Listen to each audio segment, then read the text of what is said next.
大家好啊！最近有一部中国的动画片，我一讲这个名字，大家应该就知道了是什么电影啊？哪吒二，哪吒第二部，我们呢也刚刚去戏院看过了。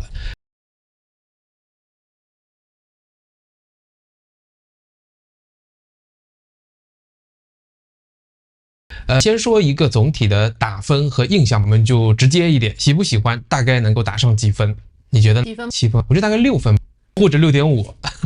就是10分里面的6.5。但我们真的不是说特地来黑哪吒的，因为咱们多少年前就看过他的第一部，而且全家进行了2刷，看了2遍，还看了2遍。当时现在回想起来，你的感受，第一部有什么感觉？可以打上几分？第一部我觉得可能9分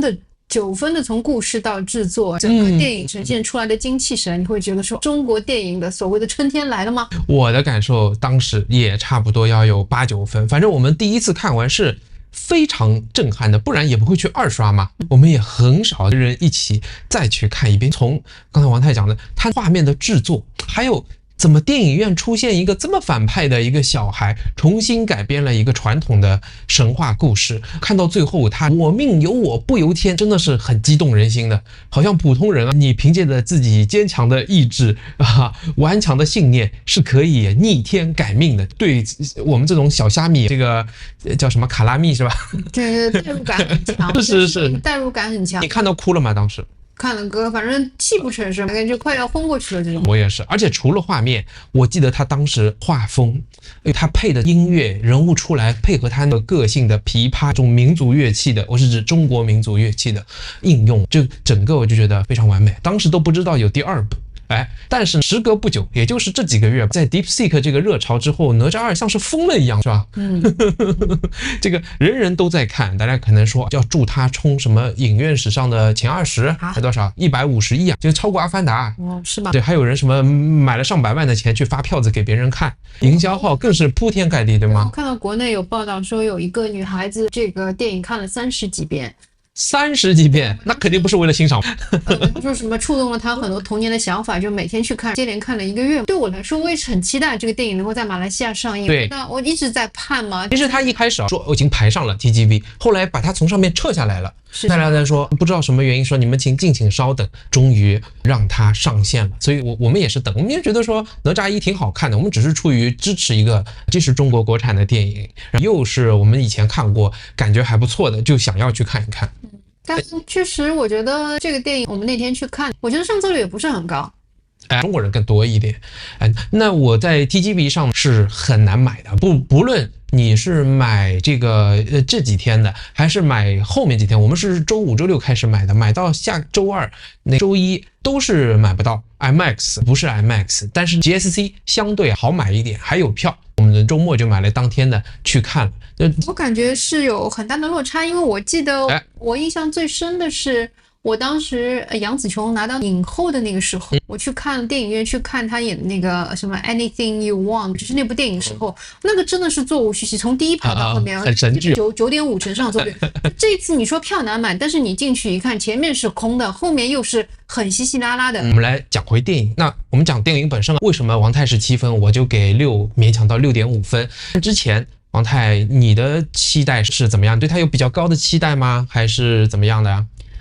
你会觉得好看吗？我其实当时心里已经想好了，估计就是狗尾续貂嘛。进去一看，我果然不出我所料。我感觉这个片子2个多小时的时长，真的注水太将近2个小时25分钟，尿点太多了。那你说我呢？我本来因为我们看了哪吒1，肯定是想看的，尤其是王太，他有时候会看很多的介绍攻略，他也愿意去看，应该说有一些期待的。但我有一点感觉不对，在过去的几个月，在中国已经上映的时候，被吹捧的这么高，我虽然忍住没有去看各种剧透，各种到底电影讲了什么或者他的点评，但我对他的期待已经有点下来了，因为我知道被吹捧这么高好像很不正常。能不能来讲讲？我跟你说，我有一点相反，因为我平时长期关注几个国内的影评人，我发现出乎意料的，这几个影评人竟然都没有写这部影片的这个影评，我就觉得说这部片子估计是要不灵了，你知道吗？他们不敢写吗？说明是对，因为不是有个劳动燕叫说他的小孩写了关于哪吒2不好看，结果被撤帖了吗？对，真的。他说凭什么不能说发生这样的事情？对。那么好，我们开始不要讲，我现在就开始讲为什么不好看。那么会有一点点剧透，您自行决定。王太，好，你先看下来说为什么尿点很多，为什么扣掉3分，扣在哪里？我觉得首先让我很不舒服的就是里面插进去的大量的如脱口秀一般的这种段子，这种段子呢和剧情是没有任何关系的。什么叫如脱口秀一般？就是什么谐音梗，还有是这种，就比如说一个洋葱走着走着他就流泪了，这种冷笑话梗太多了，你知道吗？挺好笑的。但好像是掐准点了，好像每到6到7分钟，他必须一个小鱼小虾米就讲一点这种东西，让你乐一乐。那我就观察我身边的这些观众们，其实能 get 到的人几乎没有。对。只有很零星的笑声。对，我看过为数不多的一些点评，也说大家笑得前仰后合，什么中国人的幽默只有我都 get 到，很多华人都可以 get 到，和日本人、韩国人不一样。但是我跟你的这个感受是一样的，即便影院里中国人比较多，我听上去就是大家有笑声，但是是比较哈哈，就类似这样，不是那种开怀大笑、非常大声的那种笑，几乎没有怎么听到。对，你感觉说你心里面是对他一种怎么讥笑，我怎么这种梗也埋，就你会发现前面的剧情都很正常，突然之间来了一个，我觉得在网上笑，后来这个形容词非常好，就是低幼级别的埋梗。对对对，前面你可能已经推进到大学程度的教育了，突然间来了一个幼儿园水平的，还是经常是隔三差五5分钟来一个。对的，而且这个情节明明在很紧张的或者要打斗的时候，他那个梗就特别长，就好像那个地雷你是能够看到引线的，慢慢引到这里，不是放了一个小烟花，就有这种感，非常做作，这个又笑话。那么这个是一个小的点，还有什么尿点来说说看？还有的尿点，大量的打斗场景，美则美以，特别脸谱化，你感觉这种脸谱化就很似曾相识。虽然我看的这种美国大片不多，但是我感觉就很像《阿凡达》，你知道吗？有一点像，真的你也觉得像？有一点像。同时，我觉得他借鉴了很多美国的这些科幻电影 sci-fi 的这个场景。你像把天空划破，什么裂空爪时空过来那个场景，我不说。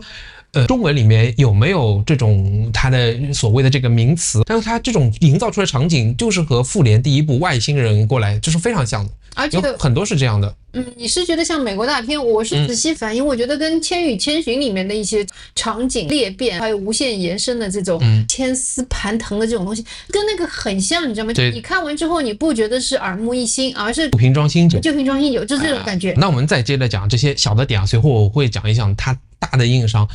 我感觉是一些什么小的呢？我还觉得这次的音乐全程音乐，感觉在看 Mission Impossible 这种感觉，这个音乐很精分。一开始那种西洋的渲染气氛、打斗场景比较多，都是那种历史的宏大叙事的 epic 的这个音乐，突然又搞了一点这个民族乐器出来，你就会感觉这个不太搭。很搭。我觉得因为我没看他的作曲，其中这一个人叫阿坤，我知道他写出了什么，你知道吗？舌尖上的中国系列全是他写的，所以他就是那种央视的宏大叙事，来点民族特色的大融合。对，我知道他有名，我也不管他写出了什么，但是我就感觉比较出戏的。你就不想第1部可能他描述人物比较多，从一开始人物的转变成长很高，他发挥的空间比较大，在他小时候调皮的时候，在他怒气爆发的时候，在他转折的时候，我觉得非常搭。但是这一部就是让我感觉很跳脱不搭，而且有时候明显感觉不应该有音乐的时候，音乐就会串出来，而这也算是一个小的问题了。但我待会儿还想讲一个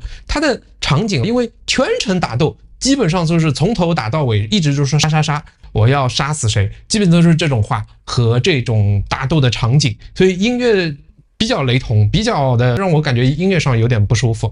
我觉得还有一个比较，我要吐槽2个点。我觉得里面的人物塑造的这个都非常的脸谱化，寿星公出来，你感觉就是一味的是慈善，然后那种慈眉善目的形象，你就知道这玩意儿肯定是一个大 boss， 后面是要翻盘的嘛。你知道了，我没看出来。看的时候我就觉得是不太正常的，然后后面那种仙童这种人都是怎么讲呢？非常的脸谱化，还有一些他懂得说。让你要哭一哭的时候，就来点母爱啦、父爱啦、亲情这种点，就是架着你，然后在你的胳肢窝下面搔痒，你非常的很痛恨自己。你知道这是他的埋梗，但是你的生理上你确实是就是泪流满面，但是你哭完之后觉得说什么玩意儿，我怎么会为这种东西哭？你哭吗？我真的有时候地方哭的，我一点都没哭出来，我是泪点很低的。哪吒的妈妈去世的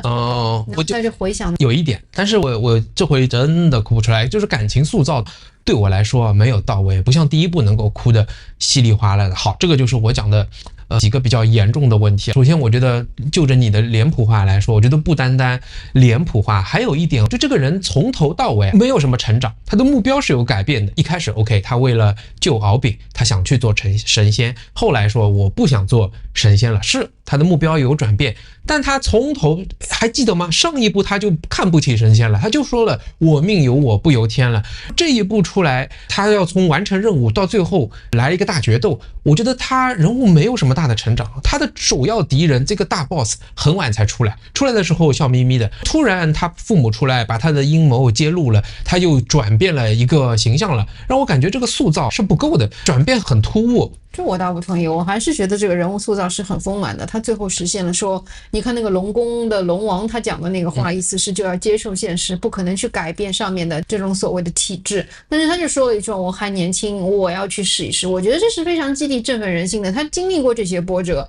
他像潜伏特务一样进去去适应了一下，他最终发现这就是礼义廉耻的那张美丽的内袭，美丽的袍子之下全部都是狮子的这种惨状。所以我觉得这是人物塑造是就是就哪吒来说，我觉得是成功了。那对哪吒来说，我觉得一点都不出其意外。那不像第一部里边，他从一个刚刚出生的小孩，村里人所有的人都不待见他，大家也很讨厌他，他怎么能够慢慢再找回自我，最后完成一个英雄塑造的过程？我觉得这个有，因为他这里面用的是心理学上面的愤怒带来的改变的力量，我觉得应和的是心理学上的这一点，我觉得很不容易，在中国的语境下面能愿意讲这个说对。一个就是愤怒积累到一定程度，你看它爆发出来的力量，还有就是所有的这些被压制的这些草民，他们合起来这个力量能够汇聚成一个多少大的洪流，我觉得这个是让我非常震惊的这个人物角色的塑造。OK， 好，那么讲到好的地方，你还有什么觉得这部戏是好的地方？因为它毕竟也有6到7分。我觉得音乐是不错的，所以我跟你的看法也是好，这个两个是不一样的，对不对？对，你觉得它有什么好呢？我觉得它总体我是没有见过国产动画把宏大叙事，虽然 Wilson 也觉得它整体就是比较宏大的，它就是大场景大打斗。我是觉得它这个故事的安排，然后这种形式我看到的还是比较少的，尤其作为国产动画来说，就还是指中国国产动画，其他能够预知匹敌的恐怕也就他以前的自己，所以他还是站在一个比较高的位置的，其他没有太多。场景上我还想补充一点，我们就开始吐槽，我觉得相对也比较严重的，为什么我会有这种感觉，他是从头打到尾的，所以我就回想了第一部的情节。第一部他从小他的最好的朋友跟他反目成仇，他们两个一起反抗天雷反抗天命之后得出了我命由我不由天，非常大的成长和转。就这个第二部更像是第一部应该要被延续上去的，就他们放到一起才是一个非常完整的故事。他在行将要结束的一点点把它切了一刀，发展出第二部，所以第二部感觉整部都是高潮，整部都是在打，反而让我感觉有点没有滋味，就像你一碗汤都是辣的，一点这个变化都没有，都是烈度非常大的，这个是我觉得好和不好的。那么你可以你再接着吐槽，你刚刚有说它的制作是吧？动画制作上面不是很精细，一些人物的面部可能它的小细节是顾全到了，但是它的整个大背景是不能够细看的，那些远景的这个造景简直你感觉就是一个背景永远是用的那张背景，它完全是放弃了这些背景的这些描摹。但是你说至于它有什么创新，我其实是看不出创新。我觉得国产的动画片这几年各种各样的，你说大鱼也好，雄狮少年也好，白蛇青蛇那个也好，完全你感觉是一个套路的，没有任何的创新。我觉得 OK， 它的人物整个的你再看它的这些五官的设计，特别是他爹妈还有龙王还有敖丙，你感觉似曾相识，你就在看《圣斗士星矢》，就日系漫画的是这个也是我想说的。我先说它在制作上让我感觉很多色块都是大块的是一样的，要么背景就比较模糊比较简笔画，它的这个光影的变化就肯定是 impress 不到我的。有些人说它像是功夫熊猫1，像是20年前的水平，我觉得是真的。现在回看那个时候的动画片应该是这样，就已经是很不容易了，但是也不是说达到了什么制作的巅峰，不知道是经费还是什么问题，反正我有这个感受。那第二个，这个人物的描绘，我尤其是那几个其他三海龙王出来的时候，把我吓了一大跳。这个真的是星矢，而且极丑的圣斗士星矢，反派中的反派，那个样子丑的，好像电影院里小朋友们都在说，这个怎么长得那么难看？就哪吒的妈妈是雅典娜，然后那个叫什么来着？那个敖丙就是《圣斗士星矢》里面那个子龙，是很正的。那几个小丑实在是太丑了，简直是地狱界的那几个那种。嵌入中华文化里面有2个小丑，三星堆的那个标准的画像嘛，对吧？我知道节兽素都放进去了，这个是一直有的。但他新设计的龙王变成人的时候，我真的是吓得我如果有眼镜的眼睛要掉下来了。我们不是很专业的点评啊，你还有什么吗？我觉得这里面的隐喻，我可能理解能力比较低下，我没有看出国内很多影评人他们所说的，这是在暗喻说是以美国为首的霸权主义，我们是在反对。是吗？有这种说法？是太多了。我是刻意没去看这些。我也是看完之后，我看了一下主流的一些评论，他们说这个是一部新时代的战狼电影，对，但挑战的是已经既有的国际秩序，对不对？哦，对我来讲，上价值了。反而是我看了一下豆瓣，我们中国国内的一些像我们这样的文艺中青年会写的顶级网站，大家首先是很同情里面那个申公豹的角色，觉得他是一个小镇做题家的电影班，其实跟我的想法是一样的。还有我感觉他说的其实是我们所谓金饭碗国企这个公务员制度，你看到所有的人他要修仙不就是为了进体制内吗？对，进编制。体制内里面你可以看到的是奢华。对，虚伪，还有他内部民脂民膏，那些反对的声音，最后把它变成了说他们的营养的汲取来源。对，而他这个繁华的体制里面其实是被蛀空的，所以无量仙文才会说，要不是你们这么没用，我怎么会想出这一个计，让他们自相残杀，阴谋过来提炼丹来增强大家的实力。他的那种邪恶其实也是在他与生俱来的因素里的。它里面这种欲虚功的陈设，这不就是我们中国国内网民剖出来的这10大政府浪费极其豪华是吧？一模一样的吗？罗马柱冲天的那种。你再看那些专业的那些视频推荐号里面讲的说，这个就是为了讽刺白宫，因为这里说哪吒说了好几次好白哦，所以我觉得说我是看这个电影，我是怀疑我自己的理解能力是真的是有问题。我觉得这个是被强行嫁接的，我相信导演也没有很刻意，他本来就是很反叛，你硬要能够把他捧成反派的原来是反美，我觉得这个本事还真的是大，但是我是一点都没看出来。那这可能这个我们讲回来，他就是这个电影大家什么拼了命去看，被他捧到了100多亿这个高度。对，其实我回头我再想起来，小时候我们都看过叫《封神演义》，一部明代的讲这个神仙的比较浪漫的这样的一个神怪的小说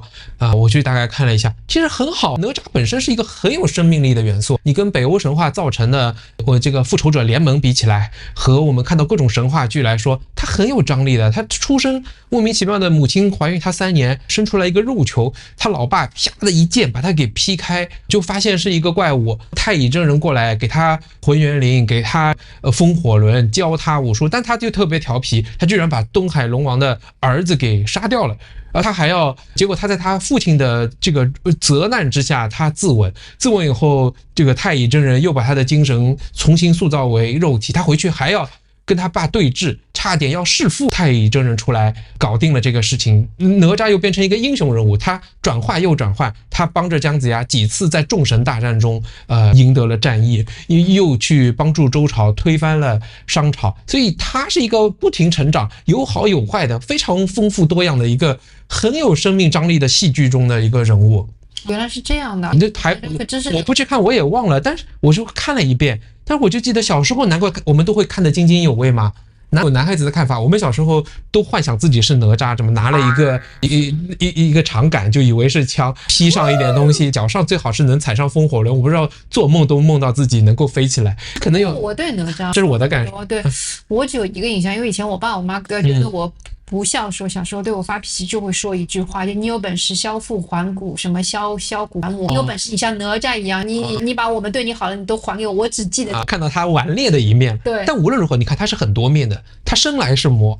他能够转换，他又尽什么？用中国古代那种封建的思想来看，他尽了他的家庭责任，然后他又升华成一个为了国家变成一个战神这样的一个角色，本来是挺好的，没想到被弱化成这样这是看完之后跟大家分享一下关于哪吒的观后感。我不知道大家有没有看过，我们身边有没有人看过？去问一问，有点担心人家看完之后不知道他在讲什么。那这个我们说上去可这么说可能就有点不爱国了，但是没关系啊，一个好的人物就是1000个人眼中有1000个哪吒嘛。你要是爱看，有看过，有了解原版的、现版的第一部的哪吒，也在评论区来，我们一起讨论分享一下，友好的商量一下。如果你不愿意，你觉得没有营养就不想看了，好，那么你可以吃点有营养的东西，比如说我们的坚果、我们的腰豆，现在有杏仁，我们的鸡腿都是营养，没有添加的，绝不会把不该掺杂的东西把它给掺杂进去。对，我觉得我们这就是自己付费去看了电影之后的唯一体自己的，跟大家看看大家的眼中是什么样子的一个哪吒2的这样的一个电影质量。对对对，你喜欢看就我们也讨论，好，就这样，拜拜。